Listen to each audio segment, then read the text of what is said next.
తల్లి చాలా బాగా చెప్పావమ్మా. రేపు ఉదయాన్నే మనం అమ్మవారి దీక్ష మొదలుపెట్టి ఎల్లుండి కావిడెత్తుదామమ్మా. సరే నాన్న, సరే అలాగే చేద్దాం. నాన్న, మీకేమైందో ఎందుకు ఇలా ఉన్నారు అని అత్తే వాళ్ళు భయపడుతూ ఉంటారు. పదండి నాన్న, లోపలికి వెళ్దాం. పదండి, జాగ్రత్త నాన్న.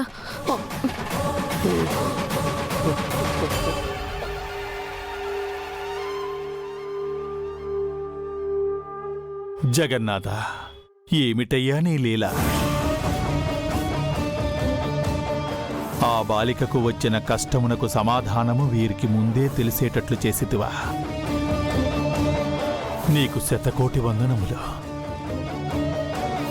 దీక్ష గురించి ఈ కుటుంబమునకు అనుమానము రాకుండా ఎటుల చెప్పవలెనా అని నేను యోచించుచుంటే ఆ ఆలోచన వారికే కలిగేలా చేసితివా? ధన్యోస్మి జగన్నాథ, ధన్యోస్మి.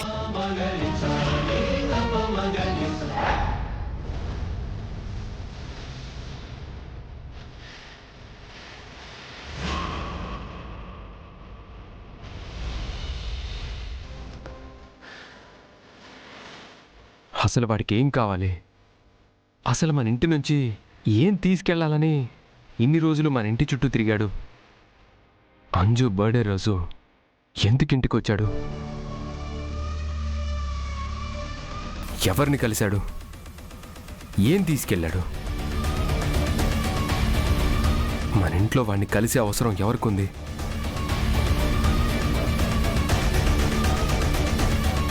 వాడేం తీసుకెళ్ళిపోయాడో తెలియదు కానీ వామ్మో, నిన్నటి నుంచి ఎవరికి మనశ్శాంతి లేదు సార్. అవును రాథోడ్, మనసంతా ఏదో అలజడి. ఎందుకో చాలా భయంగా ఉంది. ఏదో కోల్పోయినట్టు అనిపిస్తుంది. ఆరుకి దూరంగా ఉండాల్సి వచ్చినప్పుడు అలా అనిపించేది. కానీ ఆరు చనిపోయిన ఇన్ని రోజులకి ఎందుకు ఇలా అనిపిస్తుంది? ఎందుకు ఏదో కోల్పోయినట్టు అనిపిస్తుంది? అసలు ఈ అలజడికి కారణం ఉందా, లేదా ఊరికే కంగారు పడుతున్నానా?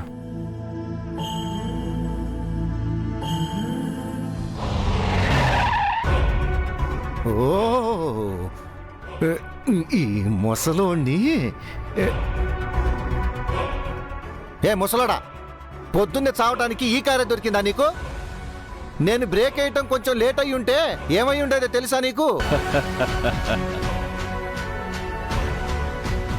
ఏమయ్యా, నీకేమైనా పిచ్చి పట్టిందా? తిడుతుంటే నవ్వుతున్నావేంటి?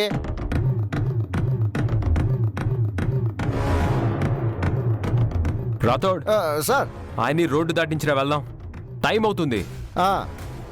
ఏయ్, మా సార్ ఉన్నారు కాబట్టి సరిపోయింది, లేదంటేనా ఇవాళ నీ పని అయిపోయేది. పదా.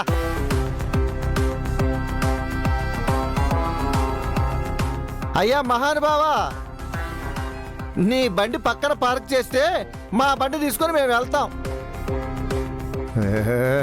ఏందయ్యా వెళ్ళమంటే గుడ్లు అప్పగిచ్చి చూస్తున్నావు? పదా. కారణం ఉంది.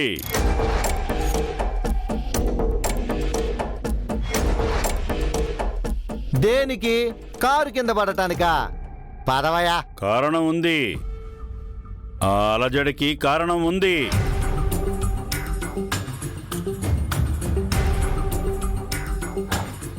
ఏమన్నారు? కారణం ఉందా? అదే కదా నీ ప్రశ్న. నేను నిన్ను ఏ ప్రశ్న అడగలేదే. అడగాలి స్వామి. మీకు తెలియనప్పుడు, తెలుసుకోవాలనుకున్నప్పుడు ప్రశ్నించాలి. సరైన వాళ్ళని సరైన ప్రశ్నలు ప్రశ్నించాలి. అప్పుడే సరైన సమాధానం దొరుకుతుంది. సమస్య వెనుక పరుగేలా, సమాధానాన్ని వెతక్క. సమస్య మొదల్లోనే లేదా ముగింపు? పరుగున పోయి పొందేది ఏమిటి? నిదానమివ్వలేని సమాధానం ఏమిటి? మీరేమంటున్నారో నాకు అర్థం కావట్లేదు. నీకు ముఖ్యమైనది వాడు స్వార్థానికి తీసుకెళ్లాడు. ఏం తీసుకెళ్లాడు? ఇదంతా మీకెలా తెలుసు? అసలు మీరెవరు? ఇప్పుడు నీకు తెలియాల్సింది నేనెవరనేది కాదు, నీకు ముఖ్యమైనది ఏమిటి? వాడి నుంచి నువ్వు కాపాడాల్సింది ఏమిటి? నువ్వు ఇచ్చిన మాట నిలబెట్టుకోవాలి స్వామి. ఇది నీ యుద్ధం, నువ్వు చేయాల్సిన యుద్ధం, నువ్వు గెలవాల్సిన యుద్ధం. గుర్తుపెట్టుకో, నీ గెలుపు భవిష్యత్తు కోసం, నీ గెలుపు మంచిని నిలబెట్టడం కోసం. మీరేమంటున్నారో నాకు అర్థం కావడం లేదు స్వామి. దైవకార్యం స్వామి, పరమార్థం ఉంది. నువ్వు వెతుకుతున్న సమాధానం ఊరి బయట ఉంది. నీ చేతిలో ఓడిపోవడానికి సిద్ధంగా ఉంది. వెళ్ళు, వెళ్ళు, వెళ్ళు, వెళ్ళు.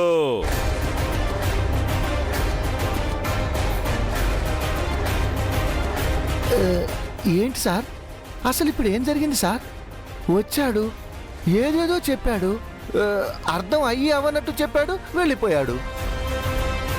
ఎస్ఐతో మాట్లాడి అందరినీ ఊరు అవుట్స్కట్స్లో ఘోర కోసం వెతకమని చెప్పు రాథోడ్. అతను చెప్పింది అర్థం కాకపోయినా అందులో అర్థం ఉందనిపిస్తోంది. సరే సార్.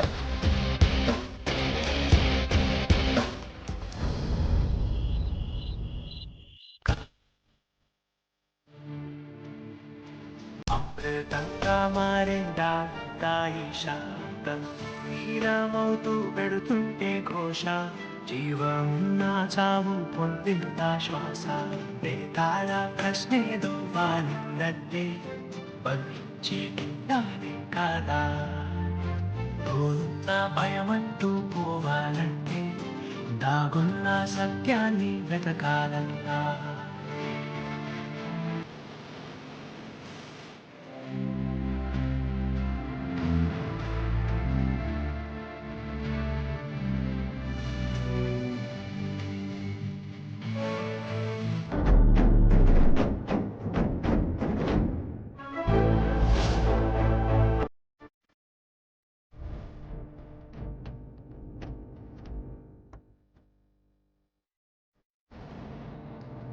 ఈ బాలికకు జరిగిన సంఘటనలేమీ తెలియకపోయినా మనసు మాత్రం సంఘర్షణ పడుచున్నట్లున్నది. రక్త సంబంధము నిన్ను ప్రశాంతముగా ఉండనివ్వట్లేదు కదా బాలిక. ఇది ఏ రక్త సంబంధమునకు ఉన్న శక్తి అనినా? నీ మనసున ఉన్న ప్రశ్నలు నిన్ను నెమ్మదిగా ఉండనివ్వవని నాకు తెలియను బాలిక. నీకు సమాధానము దొరకవలెనన్నా బాలిక రాక తప్పదు. అయినను ఆ బాలిక రాక నీ చేతుల్లోనే ఉన్నది. నీవు నీ రక్త సంబంధమును కాపాడుకొనగలవని నాకు నమ్మకమున్నది. మిస్సమ్మా, ఇందాకటి నుంచి నీకోసమే వెతుకుతున్నాను. ఎక్కడికి వెళ్ళావు? నిన్న అంజు బర్త్డే నుంచి పక్కింటక్క కనిపించడం లేదత్తయ్య. ఇల్లెక్కడో కనుక్కొని విషయం ఏంటని అడగడానికి వెళ్ళాను. మరి తెలుసుకున్నావా? లేదు, ఎవరిని అడిగినా అక్క గురించి తెలియదు అంటున్నారు. అయ్యో, కానీ నాకు మాత్రం అక్క గురించి తెలుసుకునేదాకా ఈ కంగారు పోయేలా లేదు.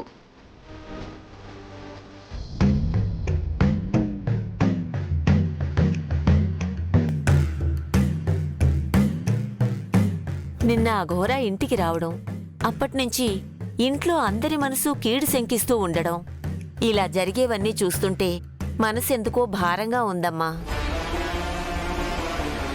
అవునత్తయ్య, ఆలోచిస్తుంటే కరెక్ట్గా ఘోర ఇంటికి వచ్చి వెళ్ళినప్పటి నుంచే అందరికీ భయం మొదలైంది. అక్క కూడా కనిపించకుండా పోయింది. అసలు మనకి తెలియకుండా నిన్న ఇంట్లో ఏదో జరిగిందత్తయ్య. నిన్ననే కాదు, చాలా రోజుల నుంచి మన చుట్టూ ఏదో జరుగుతున్నట్టు అనిపిస్తుంది. ఏది ఎందుకు జరుగుతుందో ఎంత ఆలోచించినా అర్థం కావడం లేదు.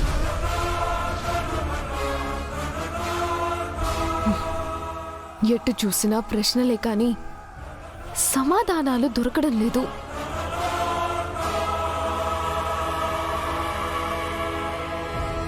అమ్మ మిస్సమ్మా, బానే పట్టేస్తున్నావు. నిన్నిలానే వదిలేస్తే దాన్ని తీసుకెళ్ళింది ఘోరానే అని, అది ఆత్మ అని, దాన్ని చంపింది నేనే అని కనిపెట్టేసి అందరికీ చెప్పేసేలా ఉన్నావు. చెప్తా.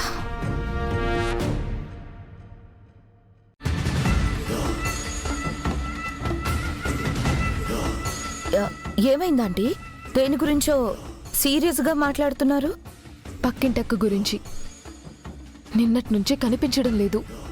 అదేంటి, మీకు చెప్పలేదా? ఆవిడిక్కడి నుంచి వెళ్ళిపోయింది కదా. వెళ్ళిపోయిందంటే ఎక్కడికి వెళ్ళింది? ఎలా వెళ్ళింది? ఎందుకు వెళ్ళిపోయింది? ఇప్పటికే చాలా ఆలస్యం అయిపోయింది మిస్సమ్మ. అందుకే వెళ్ళడం కొంచెం కష్టమైంది. కానీ వెళ్ళాలని రాసి పెట్టున్నప్పుడు ఎన్ని రోజులని తప్పించుకొని తిరగలదు? ఆ అమ్మాయి వెళ్ళింది అనడం తప్ప నువ్వేం మాట్లాడుతున్నావో నాకు ఒక్క ముక్క కూడా అర్థం కావటం లేదు. మీకు అర్థం కావాల్సింది కూడా అదే ఆంటీ. అది అయింది కదా, చాలు.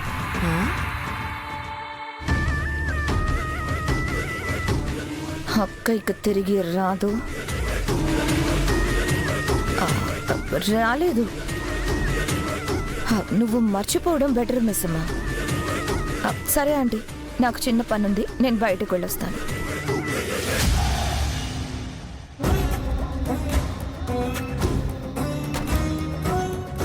ఇదే ముగింపనుకుని నీవు గెలిచావని ఆనందపడితే ఎటుల బాలిక?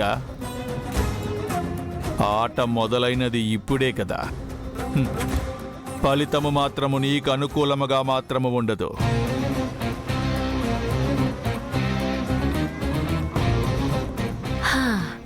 ఏంటో మన కష్టాల్లో బాధల్లో మనం ఉంటే ఈ అమ్మాయి ఒకటి దేనికి ఎప్పుడు ఎలా స్పందించాలో అస్సలు తెలీదు.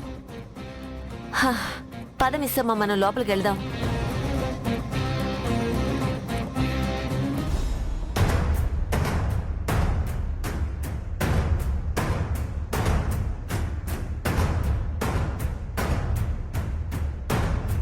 మేమంతా ఇంత కంగారు పడుతుంటే మనోహరి మాత్రం నిన్నటి నుంచి ఆనందంగా ఉంది. ఘోర ఇంట్లోకి రాగలిగాడంటే అది ఖచ్చితంగా మనోహరి సాయంతోనే. ఇంట్లో ఎవరికి ఏ హాని రాలేదు, ఎవరిని ఏమీ చేయలేదు.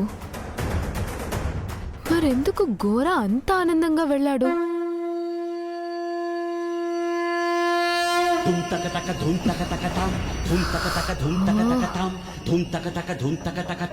అసలేం చేయడానికి వచ్చాడు?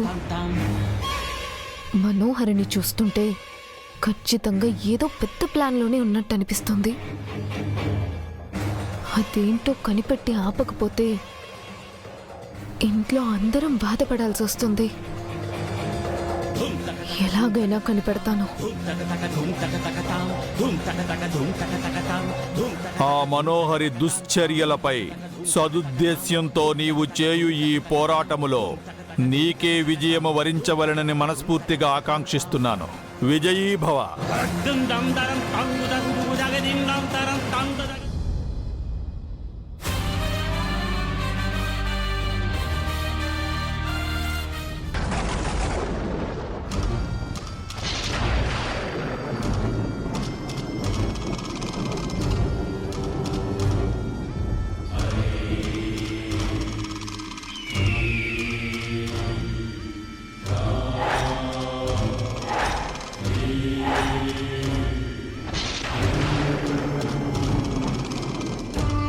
ఘోర, దయచేసి పూజ పూర్తి చేయకు ప్లీజ్, చేయకు.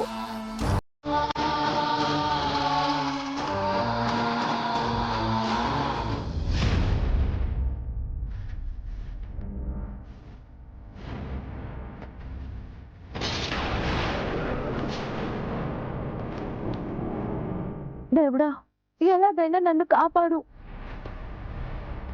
ఘోర చేసే దారుణాలన్నీ నేను చేయలేను. అంతటి భారాన్ని నేను మోయలేను. ప్లీజ్.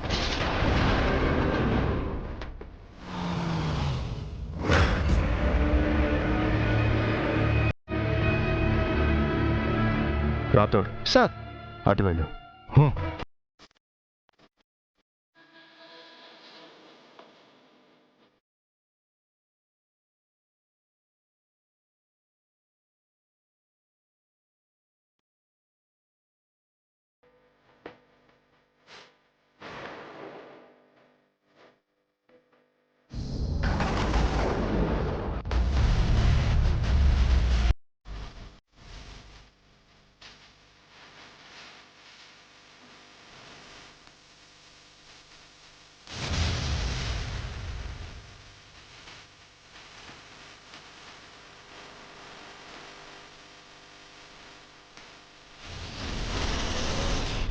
రాథోడ్, సార్ ఎవరైనా కనిపించారా? లేదు సార్. అన్ని టీమ్స్కి టచ్లోకి వెళ్ళు. ఏ చిన్న అనుమానం వచ్చినా మనకి ఇన్ఫార్మ్ చేయమని చెప్పు. Okay sir. ఆ ఘోరాన్ని ఇవాళ పట్టుకొని తీరాలి.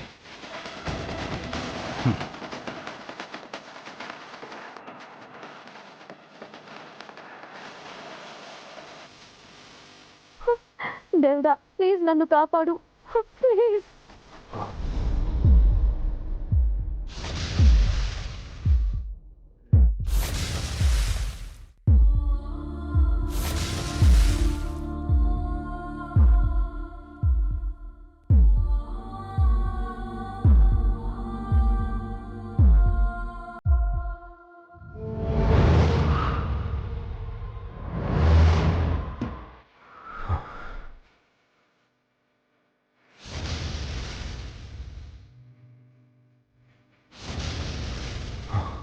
హారు, హారు,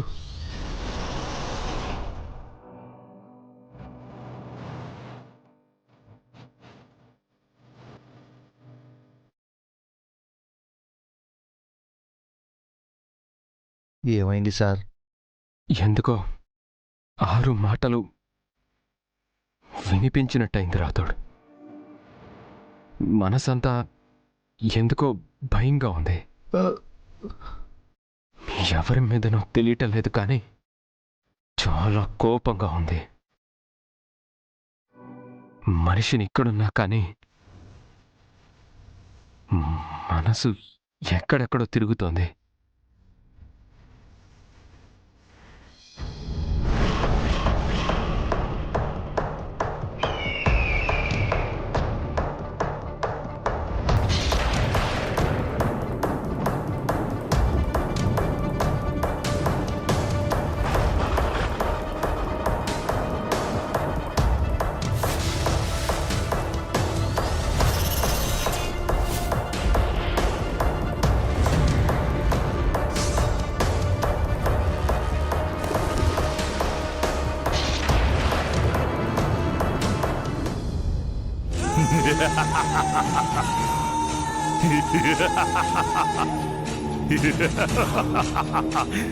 ఆత్మా,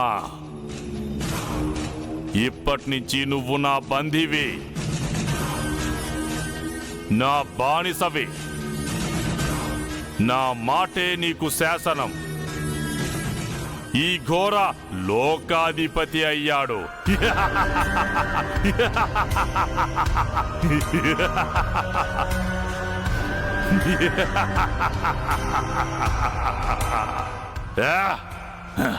ఏంటి, నువ్వు నమ్మిన దేవుడు, నువ్వు కొలిచే దేవుడు నిన్ను కాపాడతాడనుకున్నావా? కాపాడేవాణ్ణి, కనికరించేవాణ్ణి, కాటేసేవాణ్ణి అన్నీ నేనే. ఈ ఘోరానే. ఓటమే తెలియని నాకు ఓటమిని పరిచయం చేశావు, భయాన్ని పరిచయం చేశావు. నిన్ను అంత సులువుగా వదలను ఆత్మా. ఆ దేవుణ్ణి నీకిచ్చిన వరాలే నీకు శాపాలుగా మారబోతున్నాయి. ఈ ఘోర గెలిచాడు.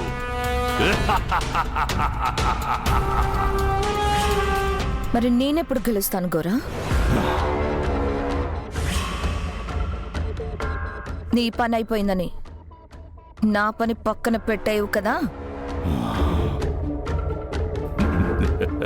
ఈ ఘోర మాటిచ్చాడు అంటే చచ్చేదాకా ఆ మాట కాస్తూనే ఉంటాడు.